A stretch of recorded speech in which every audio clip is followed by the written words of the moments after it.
beras pulut yang kita dah bersihkan dan kita akan rendam bersama dengan serbuk kunyit berwarna kuning dan asam keping. Okey, asam keping ni tujuan dia untuk kita punya beras nanti akan jadi berkilat ya. Itulah kegunaan asam keping sebenarnya. Okey, jom kita mula. Okey, kita tengok sudah letak kunyit, serbuk kunyit. Beras ni nanti kita akan rendam dalam 4 ke 5 jam ya, supaya dia akan masak dia cantik lah. Okey. Okey, ini adalah warna kuning jenis liquid cair. Kalau nak guna yang jenis serbuk pun boleh. Ini untuk dia biar warna dia lebih terang lah.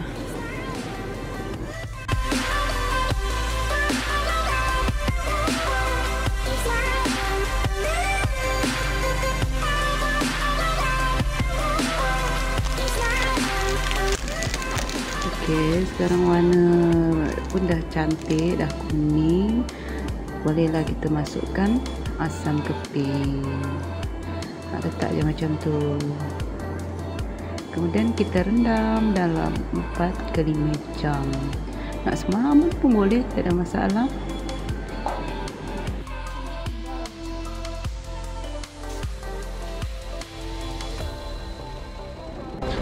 Inilah hasil dia lepas kita rendam dalam 5 jam macam tu. Okey, sekarang kita akan cuci, kita akan tuskan beras kita sebelum kita kukus. Jadi pengukus kita boleh susun daun pandan macam ni. Ikutlah masing-masing macam mana. Jadi kita susun kita punya daun pandan sebelum kita letakkan beras pulut kita.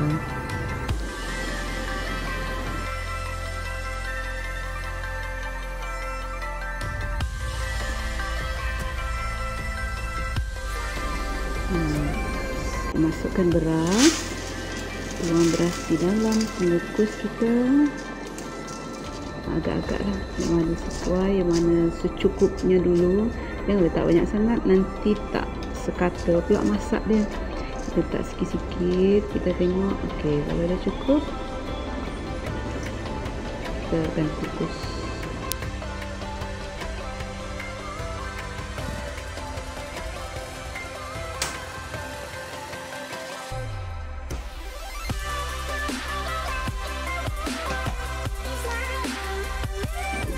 Sebelum tu kita akan buat macam ni, buat lubang-lubang sikit supaya uap dia nanti, dia punya steam tu akan buat kita punya beras ni masak dia sekata. Okey.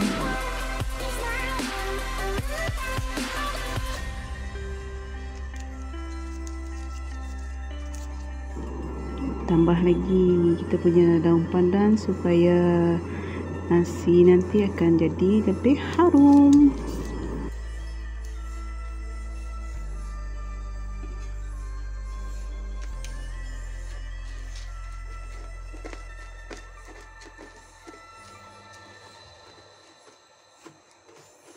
Okay, kita kukus dalam. Baik, untuk sesi pertama ni kita akan kukus hingga agak separuh masak. Kemudian nanti kita akan campurkan dengan santan dan kita akan kukus sampai masak. Okey, bismillahirrahmanirrahim. Sementara tunggu nasi dikukus, kita akan siapkan air santan. Air santan ni kita akan masak di dapur, masak sampai mendidih, sampai betul-betul masak, sebab kita nak nasi kita nanti akan lebih tahan dan santan dia tak mudah basi. Okey, jom kita tengok cara dia.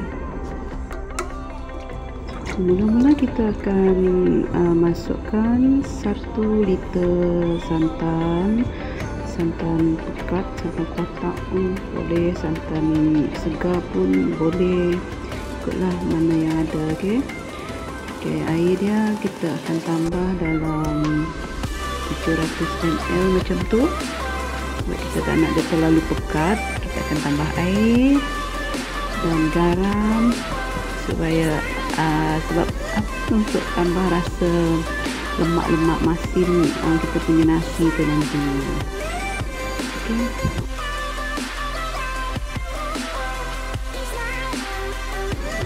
So kita masukkan air, tambahkan air dia dalam 700 ml tadi. Dia tak terlalu pekat ya.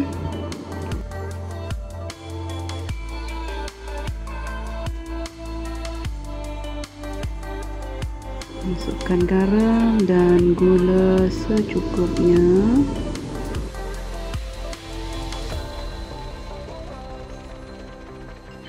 Masak santan menggunakan api yang perlahan saja dan sentiasa digaul supaya santan kita akan masak dengan sekata.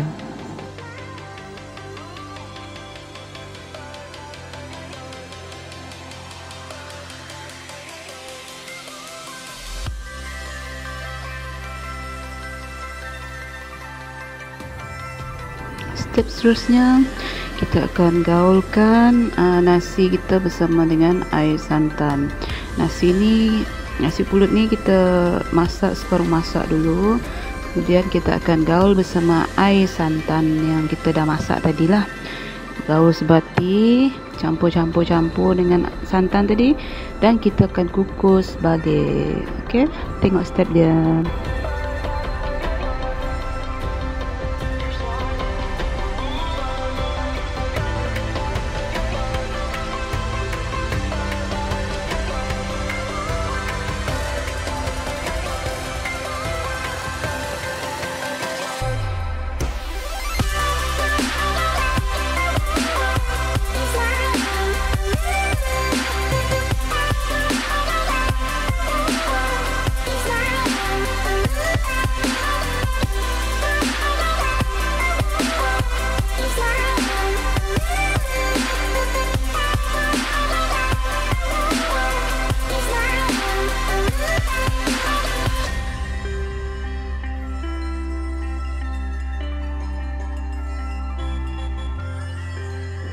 Nasi yang sudah digaul dengan santan kita akan masukkan balik dalam pengukus.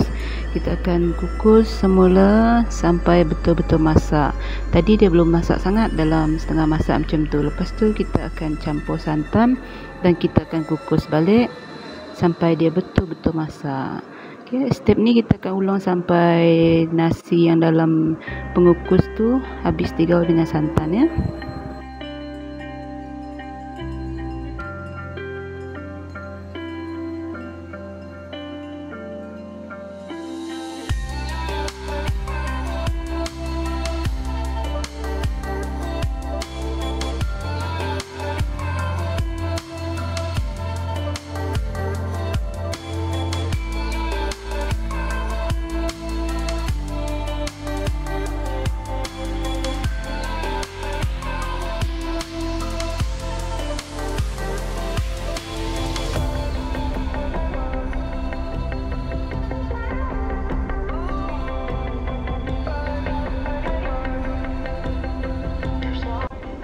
Okey, sekarang kita akan kukus balik kita punya nasi ni sampai dia betul-betul masak. Kukus dalam 30 hingga 40 minit macam tu. Okey.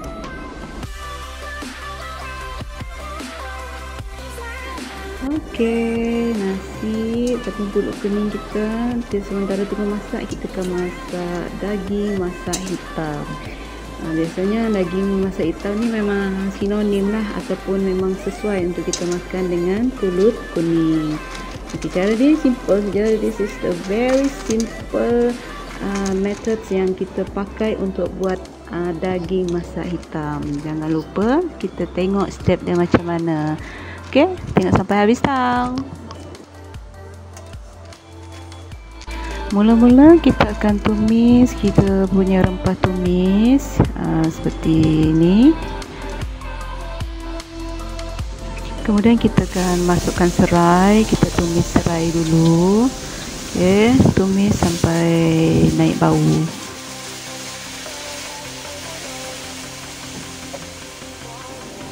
Seterusnya halia, kita akan masukkan halia.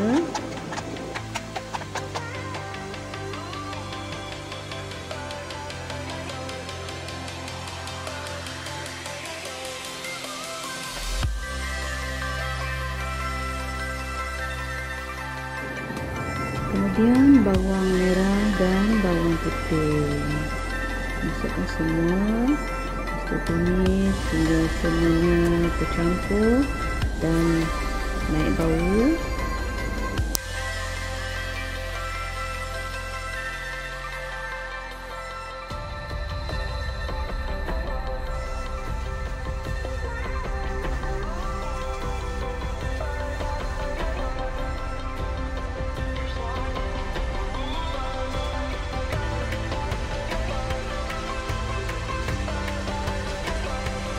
Sekarang kita akan tambahkan serbuk ketumbar lebih kurang dalam 1 sudu makan.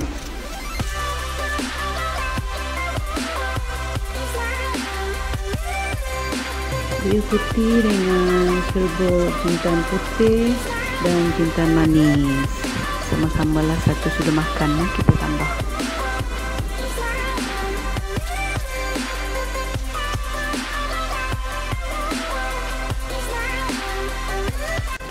Kacau-kacau biar sebati, dan rempah kita pun akan sebati dengan bawang-bawang kita tadi.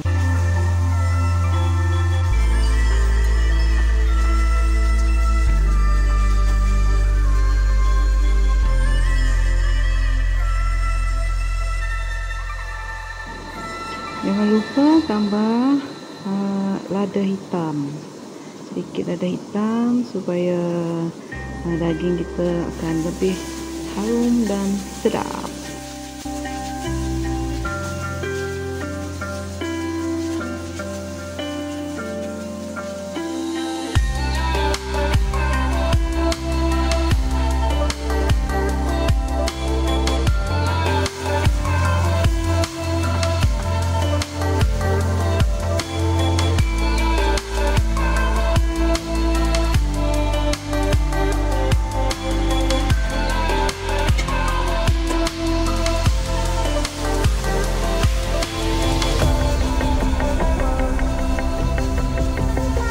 Bila dah cukup masak, cukup sebati macam ni, kita akan masukkan daging. Okey.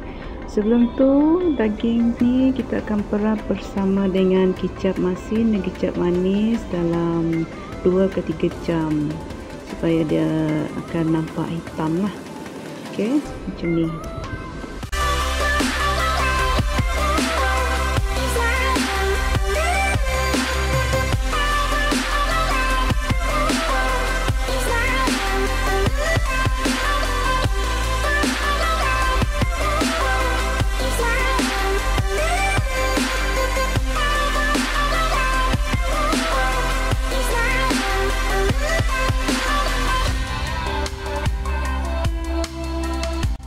Tambahkan sedikit air supaya daging kita akan lebih empuk.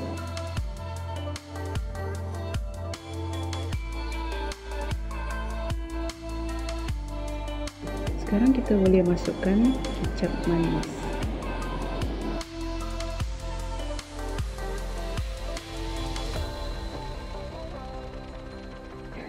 Kalau rasa masih kurang hitam, boleh tambah lagi kicap. Kemudian kita akan biarkan dia mendidih dengan api perlahan dan hingga kuah agak nampak pekat sikit.